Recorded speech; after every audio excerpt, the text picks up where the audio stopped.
gereja dikatakan sebagai komunitas penyembuh, maka pertanyaannya adalah, dalam hal apakah gereja melakukan tugasnya sebagai komunitas penyembuh?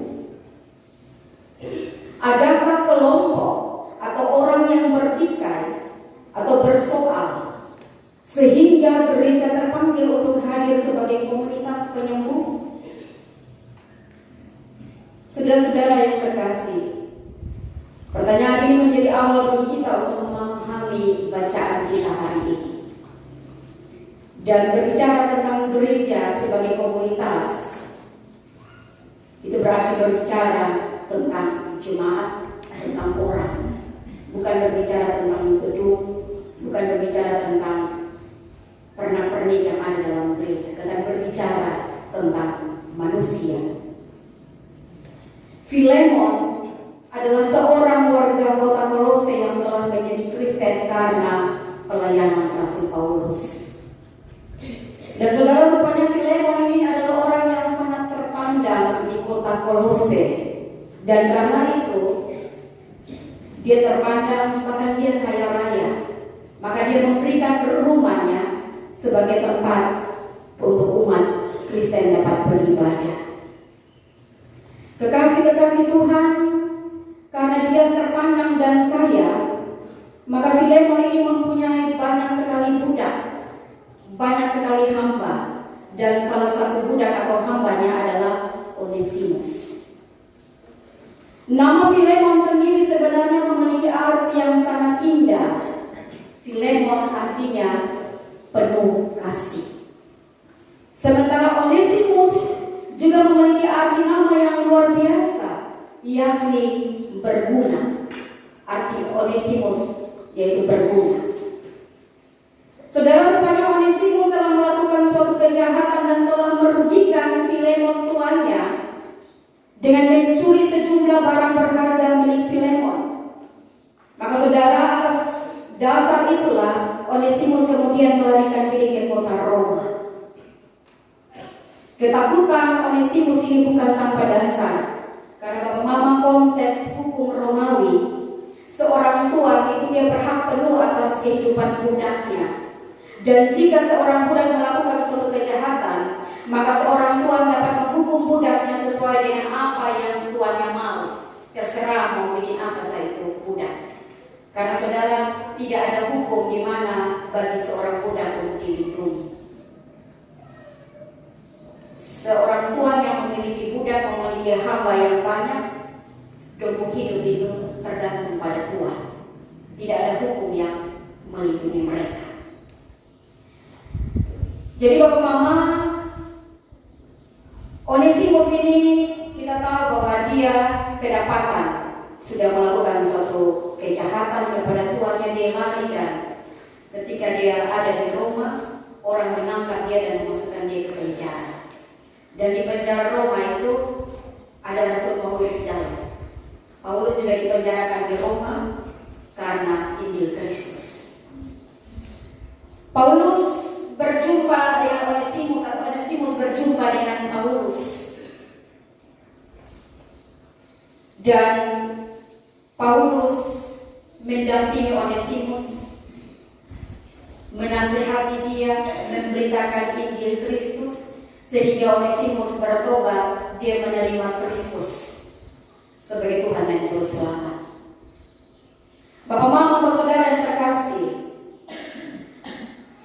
ketika Onesimus sudah dimenangkan, sudah dimerdekakan, Rasul Paulus merasa bahwa persoalan Onesimus dengan Filemon ini harus segera diselesaikan.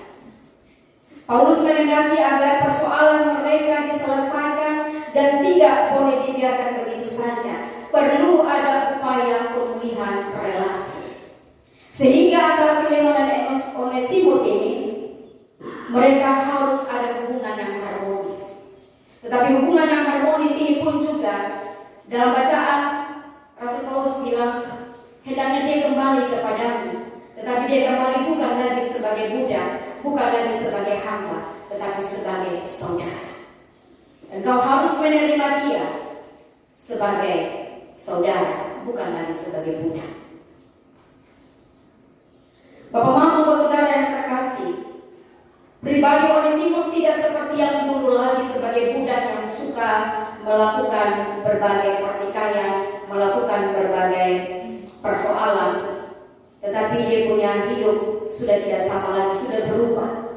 Dia sebagai seorang pelayan Kristus yang luar biasa. Masa lalu kelam dari Onesimus itu penuh dengan kejahatan, penuh dengan tipu daya, tetapi melalui bimbingan Rasul Paulus, dia telah dimenangkan.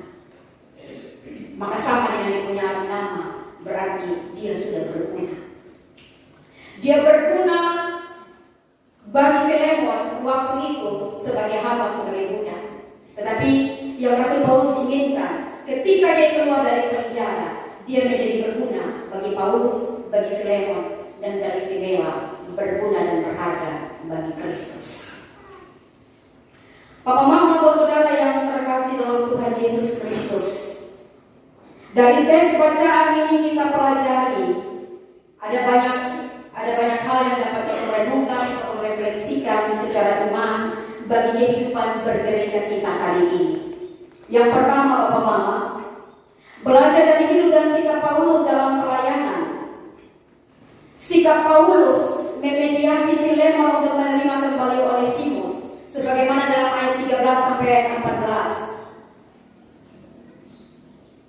Dikatakan bahwa sebenarnya aku mau menahan dia di sini sebagai gantimu untuk melayani. Tetapi tanpa persetujuan aku tidak mau berbuat sesuatu supaya yang baik itu jangan kau lakukan seolah-olah dengan paksa, melainkan dengan sukarela. Saudara yang terkasih, Paulus tahu bahwa sebenarnya sebagai seorang rasul dia bisa saja memerintah Filemon untuk menerima kembali Onesimus. Dia pakai dia jabatan karena dia guru, dia bapak rohaninya Filemon. Dia punya hak atas itu. Apalagi Filemon itu adalah anak rohani dari Paulus. Tetapi saudara, bukan itu yang Rasul Paulus lakukan. Paulus menggunakan pola pendekatan yang humanis, yakni mengajukan permintaan kepada Filemon dengan kasih untuk supaya bisa menerima kembali Onesimus dengan sukarela, tanpa paksaan.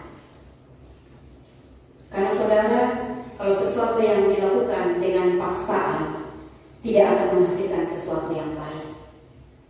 Sikap dan pola kepemimpinan Rasul Paulus ini menjadi suatu teladan yang menarik, karena Paulus tidak menggunakan dia punya kuasa untuk memberi perintah kepada Filemon sesuai dengan apa yang dia mau, melainkan Paulus menunjukkan sikap kerendahan hati dan cinta kasih dalam upaya untuk memulihkan relasi Filemon dan Onesimus. Kalau Mama kekasih Tuhan, dari sini saya berpikir bahwa ini hal yang luar biasa.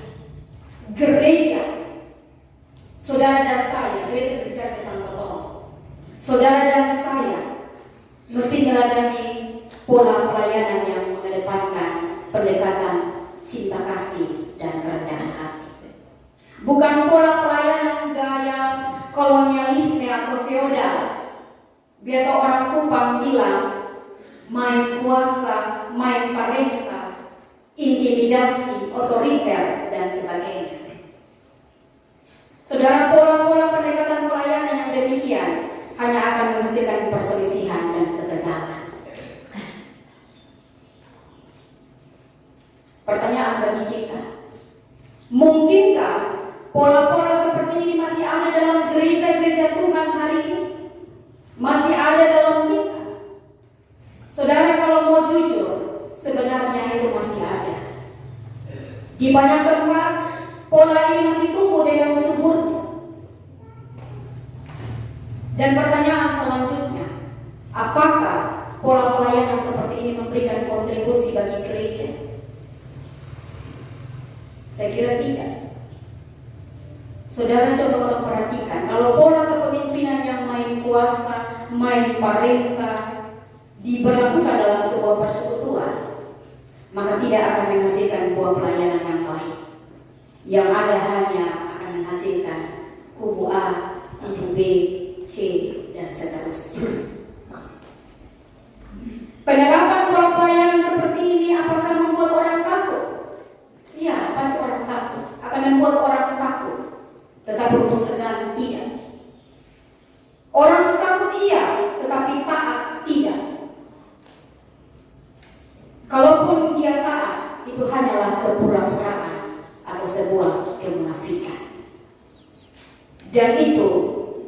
Paulus bilang, kalau mau supaya engkau Filemon menerima dia bukan karena paksaan, melainkan dengan sukarela. Kenapa? Karena pola pelayanan gereja itu cinta kasih dan kelemah lembutan. Bapak Mama, saudara yang terkasih, coba kau terapkan pola pelayanan gaya kolonial dan feodal dalam mendidik kota anak-anak. Apa yang terjadi? Pasti anak-anak akan takut. Dia takut iya, tetapi taat tidak akan terjadi. Taat sombong. Waktu mereka pasti dong bilang iya, tetapi di belakang dong akan mengomel setengah mati. Di rumah anak alim, karena apa? Karena takut. Tetapi di luar anak akan mengekspresikan kebebasannya dengan tidak bertanggung jawab. Tapi coba Bapak Mama, kau menggunakan pola pendekatan cinta kasih. Kau omong baik-baik, kau jelaskan baik-baik, dia akan sadar dan berubah. Begitu juga dengan gereja hari ini. Yang kedua Bapak Mama, sikap Paulus dalam mendamaikan Filemon dan Onesimus. Sebagai bapak rohani, Paulus tahu apa yang harus dia lakukan. Dia berdiri menjadi jembatan perantara untuk memperbaiki relasi Filemon dan Onesimus dan bukan sebaliknya. Ketika Paulus tahu bahwa hubungan mereka itu sedang tidak baik, ada masalah, Paulus berdiri di tengah-tengah, berdiri bukan untuk memanas-manasi, tetapi dia berdiri sebagai penengah. Orang Kupang bilang, lupi cukup kompor, lupi tambah-tambah buku di situ. Tetapi saudara Paulus hadir sebagai penengah. Untuk apa? Untuk memperbaiki supaya mereka menjadi baik.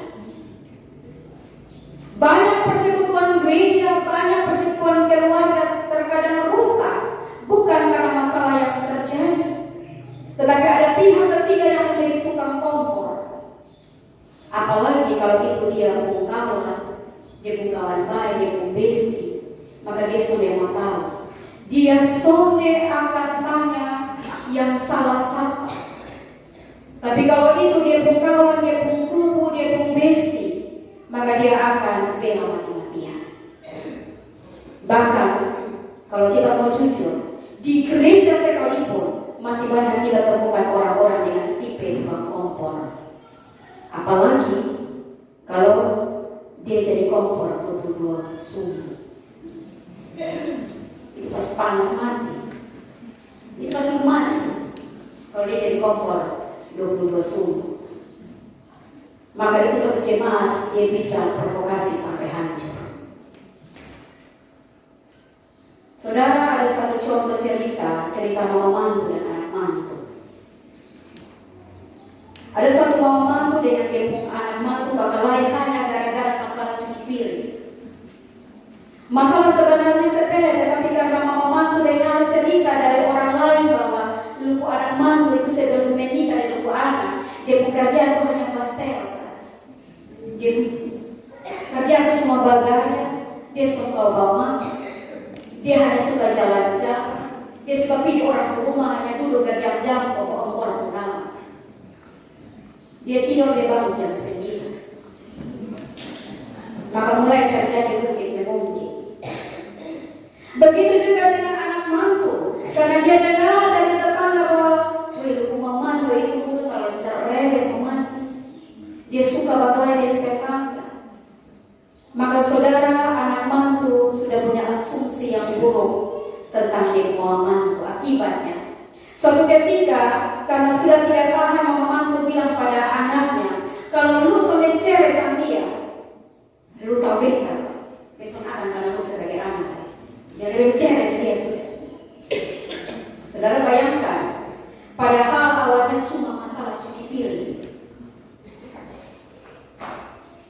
Waktu keluarga duduk untuk selesaikan soal, tanya pidata untuk cari tahu kenapa bisa seperti ini. Ternyata dia sumber soal datang dari pihak ketiga.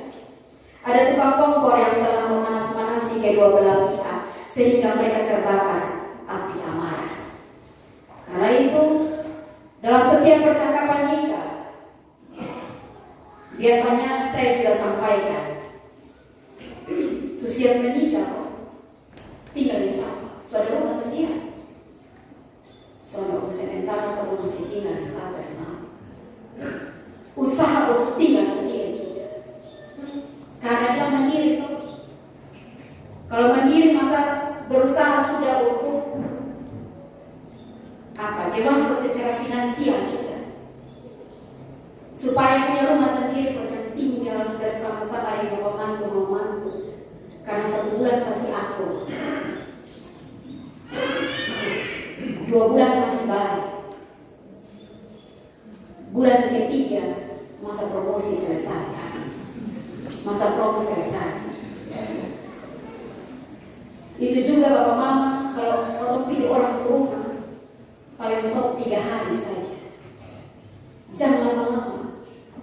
Karena 1 hari 2 hari itu masa promosi, lu dilayani mati pun. Selanjutnya lu atur diri sendiri. Hari pertama lu pilih orang ke rumah, layani dengan baik. Soal ada air, kalau misalnya air Amerikani, lu mau mandi, lu siap minum. Sudah sampai kali tecau, mandi di sini anak berhenti gila air kasih. Rata itu semua itu bahas, ember rata. Hari ketiga, mampu cari air sendiri. Jadi masa promosi itu cukup 3 hari, 1-2 hari. Habis itu lebih baik tak usah berlama-lama. Dan itu juga dengan hidup rumah tangga. Kalau memang sudah siap untuk menikah, maka siap juga untuk berumah tangga. Dia pun harus punya rumah sendiri supaya jangan model kayak begini. Saudara-saudara yang terkasih, berangkat dari sikap Paulus, dia berdiri di tengah-tengah persoalan bukan sebagai tukang kompor, tetapi sebagai pembawa damai. Tema kita hari ini menjadi komunitas penyembuh. Sehingga mari kita menjadi komunitas penyembuh, bukan menjadi komunitas yang tukang bakompor, kasih panas-panas, supaya kalau lihat orang lain atau dulu tangan dan kata.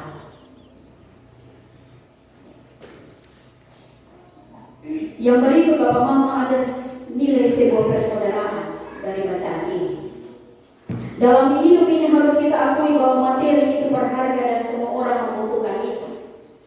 Namun jangan pernah membatasi persekutuan kita dengan sesama hanya karena mengukur dari nilai materi. Onesimus mungkin sudah merugikan Filemon secara materi karena apa yang dia lakukan. Bahkan tindakan Onesimus telah melukai dan menyakiti hati Filemon, sehingga mungkin saja sulit bagi Filemon untuk mau bisa menerima kembali Onesimus. Namun saudara, penerimaan kembali Onesimus menunjukkan bahwa ada yang lebih berharga dari materi, yakni nilai persekutuan, nilai persaudaraan dalam Kristus Yesus. Dari sini, kotong semua belajar bahwa tidak ada dosa yang terlalu besar untuk tidak diampuni, dan tidak ada manusia yang terlalu hina untuk tidak dicintai. Kita mungkin pernah ada dalam situasi ini.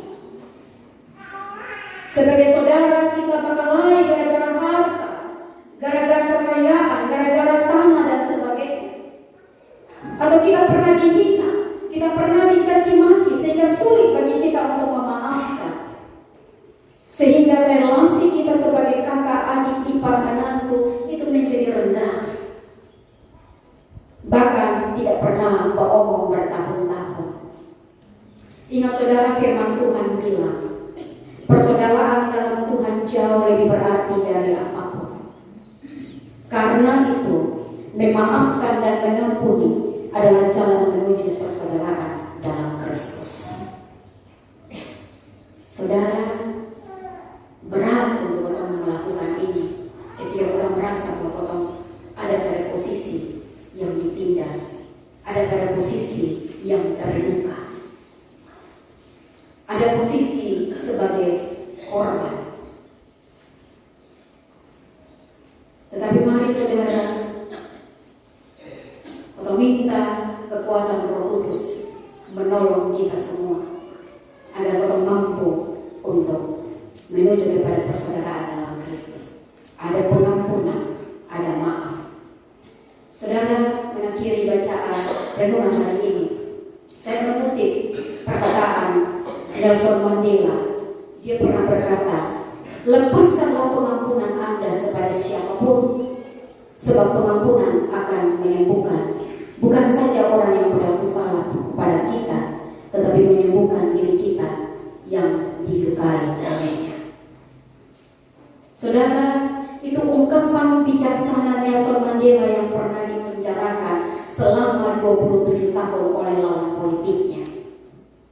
Di dalam penjara oleh salah seorang sipir, Mandela sering disiksa, bahkan pernah digantung dengan kepala terbalik dan dia dikecili oleh sang sipir. Sang Mandela ini, saat Mandela dia keluar dari penjara dan dia menjadi presiden Afrika Selatan, hal pertama yang dia lakukan adalah meminta pengawal pribadinya untuk mencari sipir tersebut. Sang pengawal langsung menangkap dan membawa sipir itu ke hadapan Mandela. Dan sipir tersebut sangat ketakutan. Dia mengira bahwa Mandela akan membalas, Mandela akan menyiksa, akan memenjarakan dia. Namun saudara, apa yang dilakukan oleh Mandela? Mandela merangkul sipir itu dan berkata, hal pertama yang ingin saya lakukan ketika menjadi presiden adalah memaafkanmu. Itulah saudara wujud iman dalam praktik hidup orang percaya. Kata Rasul Paulus dalam Roma 15 ayat 7, sebab itu terimalah satu akan yang lain, sama seperti Kristus juga telah menerima kita untuk kemuliaan Allah. Tuhan memberkati kita. Amin.